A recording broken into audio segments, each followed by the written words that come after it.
자, 우리 저번 시간에 어떤 내용을 배웠었는지 혹시 기억이 나나요? 우리는 저번 시간에 예술과 윤리의 관계에 대해서 배웠었어요. 그래서 예술과 윤리의 관계는 두 가지 관점이 있다라고 이야기하면서 그 중에 첫 번째 관점인 도덕주의에 대해서 배웠었어요. 도덕주의란 미적 가치와 윤리적 가치 중에 윤리적 가치가 더 중요하다라고 보는 입장이었었어요. 하지만 오늘 배울 예술지상주의 혹은 신미주의라고 하는 입장은 이와 달리 미적 가치보다 윤리적 가치가 소중하지 않다. 미적 가치가 훨씬 더 소중하다라고 보는 입장이라고 생각을 하면 될 것 같습니다. 그래서 그거에 관련된 정의가 여기 나와 있죠. 예술이 가치 있는 것은 미적 가치 때문이다 라고 주장합니다. 왜냐하면은 우리 저번 시간에 예술의 정의에 대해서 배웠었는데 거기서 이렇게 이야기했었어요. 예술은 일반적으로 미적 가치를 표현하고 창조하는 일에 목적을 둔 것이다 라고 이야기를 했기 때문에 예술에서 가장 중요하게 생각하는 것은 미적 가치일 수밖에 없다라고 이야기를 하는 것이죠. 그래서 이와 연관하여서 예술의 목적은 미적 가치의 구현에 있는 거야. 다른 것을 산출하는 것, 그러니까 이런 윤리적 가치, 도덕적 가치를 산출하기 때문이 아니라 예술은 예술 그 자체로서 의미가 있는 것이다 라고 이야기를 하는 입장이라고 생각하면 될 것 같아요. 그래서 예술의 자율성을 강조하는 순수 예술론을 옹호한대요. 오직 예술만을 목적으로 하는 이론들을 옹호한다는 것이죠. 여기 니은의 빈칸에 자율성이라고 적어 넣으면 될 것 같아요. 자율성이란 선생님이 1학기 때부터 설명했듯이 자신이 스스로 그 목표를 세우고 그 목표를 달성하기 위해서 열심히 노력하는 것이라고 선생님이 설명을 했었는데 예술의 목적이 뭐였었어요? 이러한 미적 가치를 구현하는 것이었었잖아요. 그래서 이 미적 가치를 구현하기 위해 스스로 자신이 어떻게 하면은 그 목적을 달성할 수 있을까를 고민하는 그런 방향성을 이 신미주의자들은 추구한다라고 생각하면 될 것 같아요. 하지만 이러한 신미주의는 어떠한 한계점이 있냐면은 예술과 현실을 분리시키고자 한대요. 아무래도 예술은 현실적인 이론이라기보다는 상상을 통해서 만들어지는 분야이기 때문에 그렇게 이야기하는 것 같아요. 그렇기 때문에 그런 도덕적인 것, 사회적인 것, 정치적인 것 이런 것을 아예 고려하지 못한다는 문제점이 발생할 수 있다라고 생각하면 될 것 같아요. 그래서 이러한 신미주의를 주장하는 대표 학자인 와일드부터 살펴봅시다. 굉장히 거친 느낌이 날 것 같은 이름이죠. 일단 우리 프린트물을 볼게요. 프린트물 21페이지를 보고 있습니다. 21페이지에 왼쪽 빈칸에 와일드라고 적어 넣으면 될 것 같고 그 네모를 한번 첫 번째 네모를 읽어볼게요. 예술이 도덕이나 정치 등 다른 어떤 것을 위한 수단이 되어서는 안 된다. 그러니까 예술이 그런 도덕적으로 옳고 그름을 위해서 이용당하면 안 된다는 것이죠. 그래서 예술은 자율성을 바탕으로 예술 자체의 아름다움, 미적 가치를 추구해야지 그게 진정한 예술이야 라고 바라보고 있는 것이죠. 그리고 첫 번째 큰 따옴표를 볼게요. 대중은 아름다움의 새로운 방식을 몹시 싫어한다. 그래서 그것과 마주칠 때마다 분노하고 당혹해하면서 언제나 바보 같은 두 가지 표현을 사용하곤 한다. 하나는 예술작품이 도무지 이해가 안 간다는 것이고 다른 하나는 예술작품이 지극히 부도덕하다는 것이다 라고 되어 있습니다. 그러니까 대중들은 자기가 지금까지 보던 친숙한 것에 손을 들어준다는 이야기예요. 하지만 예술작품에서 추구하는 바는 창의성이라든지 새로운 거라든지 이런 것을 추구하잖아요. 그래서 그 대중들의 요구를 따르다 보면은 예술가들은 새로운 것을 추구하지 못하고 항상 도덕적으로 옳은 그런 것만 추구하게 되는데 그러한 것은 진정한 예술이다라고 이야기할 수 없다는 것이죠. 그거에 관련된 이야기가 우리 지금 PPT에 나와 있습니다. 예술가가 다른 사람의 욕구를 만족하게 하려는 그 순간 그는 예술가의 길을 포기한 거다. 예술가에게 윤리적 공감은 독창성을 잃게 하는 거다. 그 사람만이 가지고 있는 창의성 같은 것이 있을 텐데 그러한 것을 포기하고 다른 사람을 만족하게 하려면은 그건 진정한 예술이 아니다라고 보는 것이죠. 그리고 두 번째 큰 따옴표를 한번 읽어볼게요. 예술은 도덕이 미칠 수 있는 영역 밖에 있다. 그러니까 예술과 도덕은 아예 별개의 영역이다라고 강조하고 있는 것 같아요. 왜냐하면 예술의 눈은 아름답고 불멸하며 끊없이 변화하는 것에 고정되어 있기 때문이다. 예술은 이러한 것에 관심을 갖는 거다. 도덕적으로 옳고 그르고 정의롭고 정의롭지 못하고 이런 것에 관심을 갖는 영역이 애초에 아니기 때문에 도덕에 미칠 수 있는 영역이 아니다라고 이야기를 하고 있습니다. 그래서 이러한 지문들을 보면은 이거는 와일드가 한 이야기구나 라고 여러분들이 알 수 있으면 좋겠습니다. 그리고 두 번째 학자, 두 번째 심리주의의 대표 사상가 스핑건에 대해서 살펴보겠습니다. 여러분 프린트물에 스핑건이라고 채워 넣으면 될 것 같습니다. 스핑건은 이렇게 이야기합니다. 시는 시 자체로 의미가 있는 거다. 여기서 말하는 시는 여러분들이 국어 시간에 배우는 그 시를 이야기하는 겁니다. 시는 그 자체에서 도덕적 교훈이라고 하는 것을 담고 있기 때문에 의미가 있는 게 아니라 걔네들이 아름다움을 담고 있기 때문에 그런 거다라고 강조를 하고 있어요. 그러면서 굉장히 재밌는 이야기를 하고 있어요. 시가 도덕적이라든가 비도덕적이라고 말하는 것은 정삼각형은 도덕적이고 이등변삼각형은 비도덕적인 거야 라고 말하는 것과 마찬가지래요. 이런 수학적인 영역들은 도덕적인 것과 별개라고 여러분들이 당연히 생각하면서 예술은 왜 도덕적인 거랑 연관시키느냐 이 말을 하고 싶었던 거예요. 그러니까 이 두 가지를 여러분들이 연관시켜서 생각하지 말고 따로따로의 영역으로 보는 것은 당연한 일이다라고 스핑거는 보고 있어요. 그래서 이렇게 예술지상주의, 심미주의의 대표 사상가들에 대해서 살펴보았습니다. 지금부터는 예술과 윤리의 상호 관련성에 대해서 이야기를 할 거예요. 일단 예술과 윤리가 어떤 영역인지부터 다시 정리할 필요가 있을 것 같아요. 예술은 당연히 미적 가치를 추구하는 영역이었었어요. 그리고 현실의 제약을 넘어서는 자유를 추구한다라는 특징도 가지고 있대요. 그 현실의 어떤 그런 문제를 다루기보다는 저기 멀리엔 어떤 세상이 있을까? 아름다움을 표현하기 위해선 내가 어떻게 해야 하지? 이런 것에 대해서 이야기를 하니까 당연히 윤리적인 영역하고는 다르다라고 이야기하겠죠. 왜냐하면은 윤리는 도덕적인 가치를 추구하는 영역이기 때문이에요. 그리고 현실의 제약을 넘어서라기보다는 현실의 제약 속에서 구체적으로 우리가 어떠한 행동을 해야 할까, 이런 행동은 옳을까, 그를까, 이런 것에 대한 도덕적 당위를 설명하기 때문에 윤리적인 영역하고 과연 공통점이 있을까, 상호 관련성이 있을까에 대해서 의문점을 가질 수 있어요. 하지만 이렇게 다른 영역임에도 불구하고 둘은 밀접한 관련성이 있다라고 이야기하는 학자들에 대해서 지금부터 살펴볼 것입니다.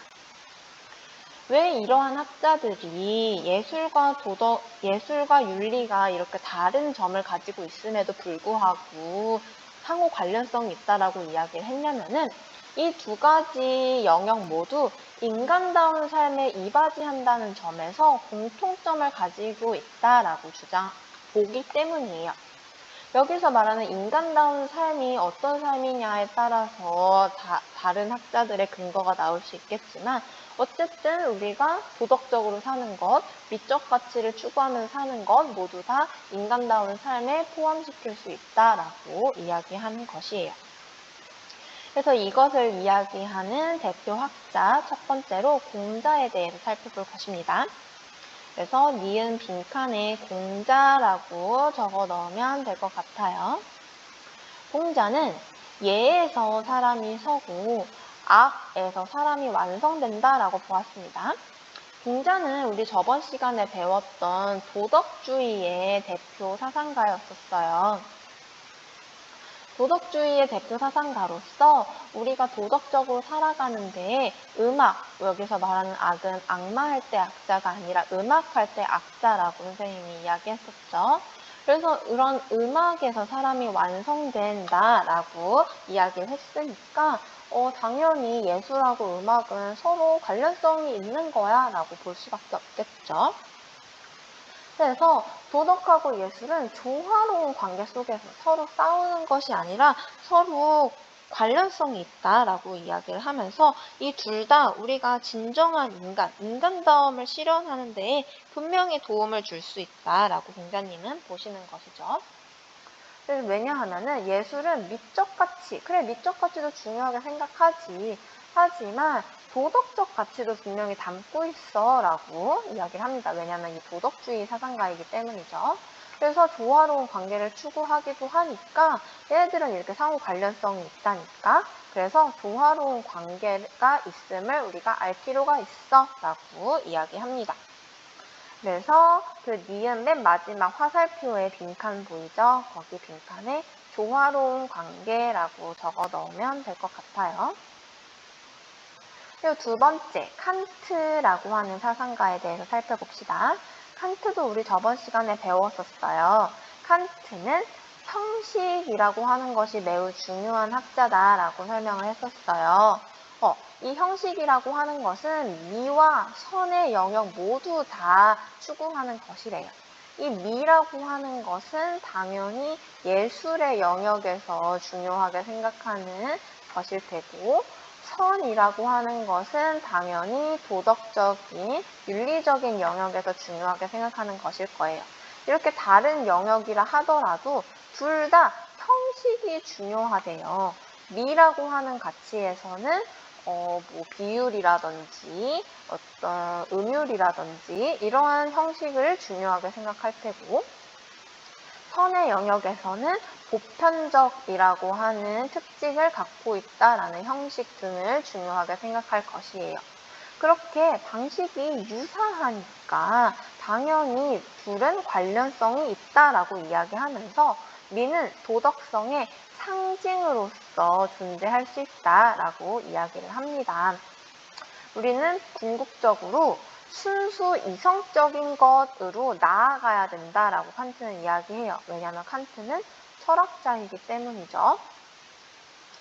그런데 이 순수 이성적으로 나아가기 전에 우리는 감성적인 것으로부터 시작할 수 있대요. 이 감성적인 것에서 물론 멈추면 안 되는데 여기서 이쪽 방향으로 나아갈 수 있는데 분명히 예술이라고 하는 것이 도움을 줄 수 있다라고 이야기를 하고 있는 거예요. 그래서 미와 선은 서로가 서로에게 도움을 줄 수 있다라고 칸트는 보고 있습니다. 다음 지문을 보기 전에 요 지저분한 거를 좀 지우고 한번 살펴봅시다. 자, 한번 읽어볼게요. 미는 도덕성의 상징이다. 아까 했던 얘기를 또 반복하고 있네요. 바로 이 점에서 아름다움은 만족을 주며 다른 모든 사람에게 동의를 요구하는 것이다. 이때 마음은 감각적 쾌락을 넘어서 순화되고 고양된 고귀함을 느끼게 된대요. 도덕적인 무언가를 느끼게 된다는 것이죠. 그래서 사람들의 비슷한 준칙에 따라서 여기서 준칙이라고 하는 것은 내가 세운 개인적인 규칙을 의미해요. 그런데 여기서 비슷하다라고 한 이유는 우리가 모두 다 이성을 갖고 있는 존재이기 때문에 학자 규칙을 세우더라도 이 준칙이 법칙, 도덕 법칙, 정언 명령으로 이어질 수 있기 때문에 이렇게 표현한 것이에요. 따라서 다른 모든 것들의 가치를 판단한다. 순수하게 감성적인 동물은 감각적인 즐거움만 느낄 수 있으며 순수하게 이성적인 존재의 의욕은 선에 해당한대요. 동물들은 이런 감각적인 것을 좋아하고 순수하게 이성적인 존재, 그러니까 신을 의미하겠죠. 신은 선을 좋아한대요. 하지만 우리 인간은 이런 감성적인 것, 이성적인 것을 둘 다 느낄 수 있는 중간적 존재잖아요. 그래서 우리는 이러한 두 개를 다 즐길 수 있게 되는데 그때 예술은 동물적인 것으로부터 신으로 나아갈 수 있게 하는데 굉장히 큰 도움을 줄 수 있는 역할을 수행한대요. 그러니까 칸트에게 예술이라고 하는 것은 부정적인 의미가 아니겠죠. 굉장히 좋은 의미로서 사용되고 있다라고 여러분들이 이해하면 될 것 같아요. 자, 다음으로 정약용이라고 하는 학자를 봅시다. 정약용은 우리나라 조선 후기 때의 학자라고 보면 될 것 같아요. 이 정약용은 뭐라고 이야기했는지 한번 봅시다. 음악을 통해서 인격을 수양하여서 성인이 될 수 있게 된대요. 그러니까 이 성인이라고 하는 것은 동양 유교 사회에서 이상적 인간상으로 불리우는 모습이잖아요. 그런데 이렇게 이상적인 모습이 될 수 있는데 음악이 굉장히 큰 도움을 줄 수 있대요. 이렇다는 것으로 보아서 음악을 가까이 해야 하는 굉장히 긍정적인 측면의 것으로 정약용은 해석을 하고 있어요. 그래서 음악을 인격 수양과 화합을 위한 중요한 도구로 보고 우리가 그런 품성을 올리는데 수양하는데 굉장히 큰 도움을 줄 수 있다라고 본다는 것입니다. 그래서 마찬가지로 정약용에 관련된 지문을 한번 같이 읽어봅시다. 지금의 세속 음악은 슬프고 바르지 못한 소리다.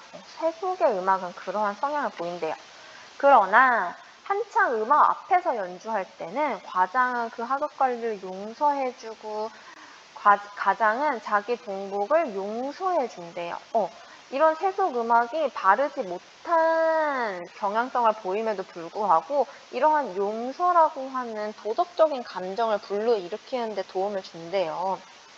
근데 세속의 음악도 그러한데 성인의 음악은 하물며 얼만큼 더 좋은 영향을 미치겠느냐라고 하면서 음악의 긍정적인 측면에 대해서 이야기하고 있는 것 같아요.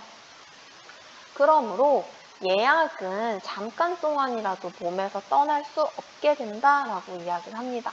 예약이라고 하는 것은 예의와 음악에 대해서 이야기를 하는 것이겠죠. 그렇지 않으면 성인이 어떻게 그렇게 말하였겠느냐. 음악을 일으키지 않으면 교화도 끝내 시행할 수 없고 풍속도 끝내 변화시킬 수 없어서 천지의 화기가 끝내 이르게 할 수 없을 거다. 그러니 음악을 일으켜야 한다라고 강조를 하고 있습니다. 그래서 여기까지가 예술과 윤리의 상호 관련성에 대해서 이야기를 했고 그의 대표 사상가들에 대해서도 이야기를 했습니다. 이번에는 예술의 상업화에 대해서 이야기할 거예요. 우리 지금 프린트 22페이지로 넘어갔습니다. 예술의 상업화에 대해서 이야기를 하려면 그것의 정의부터 알아야겠죠. 상업화라고 하는 것은 상품을 사고 파는 행위를 통해서 이윤을 얻는 일이라고 설명을 할 수 있어요. 한마디로 돈이 뛰어든다라고 이야기를 하는 것이에요. 원래 예술이라고 하는 것은 돈과 관련 없이 우리의 미적 가치를 표현하는 것이었어요. 근데 이 돈과 미적 가치가 만나게 되는 현상에 대해서 이야기를 할 건데 이러한 현상에 대해서 당연히 긍정적으로 보는 사람들도 있겠고 부정적으로 보는 사람들도 있을 거예요. 그래서 각자가 어떠한 근거를 들어서 이렇게 주장하는지에 대해서 지금 같이 살펴봅시다. 먼저 긍정적인 측면이 있다라고 주장하는 사람들은 이런 식으로 근거를 들 거예요. 첫 번째, 특수 계층만 누리던 예술에 일반 대중도 쉽게 접근할 수 있는 기회를 제공해준다라고 이야기를 합니다. 그래서 여러분 프린트 첫 번째 빈칸에 이 특수 계층이라고 적어 넣으면 될 것 같아요. 여기서 말하는 특수 계층이랑 과거의 귀족들이라든지 아니면 왕족이라든지 이러한 사람들을 의미할 거예요. 이러한 사람들이 옛날에 클래식 음악도 즐기고 뮤지컬도 보고 그랬었는데 그때는 많은 사람이 즐기지 않았어서 예술을 즐기는데 굉장히 큰 돈이 필요했었어요. 하지만 예술이 상업화됨에 따라서 그것을 즐기려고 하는 사람들이 많아지다 보니까 수요 공급 곡선에 의해서 그 예술을 즐기기 위해 필요한 돈이 당연히 감소했겠죠. 그러다 보니까 그런 귀족이 아니더라도 돈이 없더라도 지금은 돈 없이도 우리 유튜브를 틀면 음악을 공짜로 들을 수 있잖아요. 그렇게 쉽게 예술을 접하게 될 수 있는데 그거야말로 가장 큰 장점이 아니겠느냐라고 이야기를 하는 것이에요. 그리고 두 번째, 이 A랑 밀접한 연관성이 있을 것 같은데 지금은 다양한 대중들이 그러한 예술들을 즐길 수 있게 되었어요. 과거에는 특수 계층들만 누렸기 때문에 그 특수 계층, 그러니까 상대적으로 소수의 사람들의 취향만 맞추면 됐었는데 지금은 많은 사람들이 즐기게 되다 보니까 다양한 취향들이 반영된 예술들이 필요하게 될 거예요. 그러니까 옛날에는 클래식 음악만 발전했다면은 지금은 다양한 사람들의 취향인 힙합도 있을 수 있겠고 트로트도 있을 수 있겠고 발라드도 있을 수 있겠고 이러한 다양한 예술 분야들이 발달하는 데에 분명히 예술의 상업화가 긍정적인 측면을 기여했을 것이다 라고 보는 것입니다. 그리고 세 번째, 경제적 이익을 얻을 수 있게 되었다라고 보네요. 3번 빈칸에 경제적 이익이라고 적어 넣으면 될 것 같습니다. 과거에는 예술가들을 배고픈 직업이다라고 생각을 했었어요. 왜냐하면은 그 자신의 창작 활동에 대해서 경제적 대가를 바라는 것을 기대하지 않았기 때문이에요. 그러한 경향성이 매우 드물었기 때문이죠. 하지만 예술이 상업화됨에 따라서 자신이 창작 활동을 하면은 그에 따른 보수가 반드시 주어지게 되고 그렇게 됨에 따라서 안정된 창작 활동을 보장할 수 있게 만들어줬대요. 이 예술의 상업화가. 그래서 과거에는 예술에 재능이 있다 하더라도 나 이거 해봤자 어차피 밥 벌어먹기 힘들 텐데 나 이거 굳이 해야 되나? 라고 망설이는 사람이 있었지만 지금은 얼마든지 돈을 벌 수 있는 기회들이 많기 때문에 예술계로 들어오는 데에 망설임이 좀 적어졌다. 창작 활동을 충분히 열심히 하는 데에 동력이 될 수 있게 한다라고 하는 큰 장점이 있다라고 생각하면 될 것 같습니다. 그의 반면에서 분명히 부정적인 측면도 존재합니다. 첫 번째, 예술가가 미적 가치라고 하는 것을 추구하는 것은 당연한 거예요. 왜냐하면 예술이라고 하는 영역 자체가 미적 영역을 추구하는 영역이기 때문이죠. 하지만 예술이 상업화됨에 따라서 미적 가치보다 경제적 이익을 더 추구하는 현상이 벌어짐으로써 미적 가치를 왜곡할 수 있다라고 부정적인 측면을 지적하고 있습니다. 그래서 그 1번 빈칸에 왜곡이라고 적어 넣으면 될 것 같아요. 그리고 이 1번은 2번하고도 연관성이 있는 것 같아요. 자신이 예술가가 진짜 자기가 표현하고 싶어 하는 본래 목적이 있었을 거예요. 그런데 그러한 목적은 돈이 안 된다는 사실을 깨달아서 내가 하고 싶은 거 잠깐 밀어놓지 뭐. 그것보다 내가 하고 싶은 것보다 돈이 되는 거를 먼저 하는 것이 좋겠어 라고 생각을 하다 보면은 이러한 사람들이 한 명만 있으면 또 모르겠지만 여러 사람들이 다 그렇게 된다면은 당연히 당연히 그 예술적인 미적 가치를 추구하는 사람들이 적어지게 되겠죠. 그리고 세 번째, 소비자인 대중의 관심을 끌기 위해서 더 자극적이고 감각적인 작품들을 만들어내게 된대요. 그래서 3번의 첫 번째 동그라미에 소비자라고 적어 넣으면 될 것 같습니다. 대중들의 관심을 끌어야 하는 이유는 많은 대중들이 그 예술을 즐길수록 자신이 더 많은 돈을 벌 수 있기 때문이에요. 그래서 그 대중들이 더 자신의 예술을 사게 하기 위해서 더 폭력적으로 만든다거나 더 야하게 만든다거나 그러한 경향성을 보이기 쉽다라는 이야기겠죠.